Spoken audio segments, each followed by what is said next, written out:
Welcome, here I've got Honor 8 and I'm gonna show you how to turn on and off the camera mirror effect at this device. So let's start by tapping on the camera button to open it, and for now we are on standard photo mode with the back camera. To get access to the mirror effect we have to change back camera to the front one.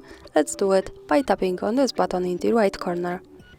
So hi again, and now we have to simply slide to the right to get access to advanced camera settings.